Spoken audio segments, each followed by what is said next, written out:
NRC-খন প্ৰকাশ পোৱাৰ পিছত অসমৰ জনসাধাৰণে স্বস্তিৰ নিশ্বাস পেলাইছে। প্ৰায় আশ্বস্ত হৈছে যে 4 দশক জুৰি অবৈধ বিদেশী নাগৰিকৰ সমস্যাটোৱে অসমৰ জনসাধাৰণক যিদৰে জুলুম কৰি আহিছে, জুমুৰি দি আহিছে, গতিকে এটা ষ্টেপ হ'লেও আগবাঢ়িছে আৰু ইয়াৰ সম্ভৱ হৈছে মহামান্য উচ্চতম ন্যায়ালয়ৰ প্ৰত্যক্ষ মনিটৰিং। আৰু আমাৰ চৰকাৰেও এই ক্ষেত্ৰত যথেষ্ট সহযোগিতাৰ হাত আগবঢ়াইছে, যিমান পাৰে নিৰপেক্ষভাৱে যাতে কামখিনি হয় তাৰ প্ৰতি চোকা দৃষ্টি ৰাখিছে।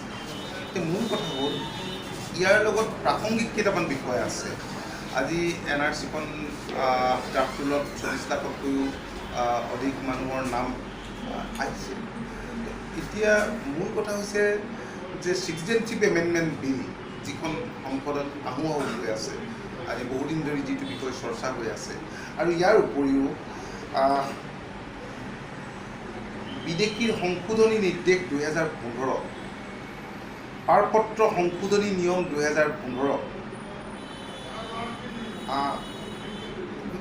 এই যিখিনি বিধেয়ক বা নিৰ্দেশ,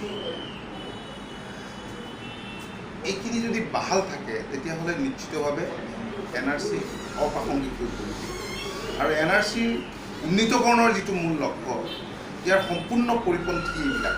আৰু সেইকাৰণে আমি কৈছোঁ যে লগে লগে এইকেইখনো নোহোৱা কৰিব লাগিব। কেন্দ্ৰীয় চৰকাৰে ধৰ্মৰ দোহাই দি যি বিদেশীক ভাগ ভাগ কৰাৰ নীতি লৈছে, সেই নীতি আমি কেতিয়াও মানি ল'ব নোৱাৰোঁ।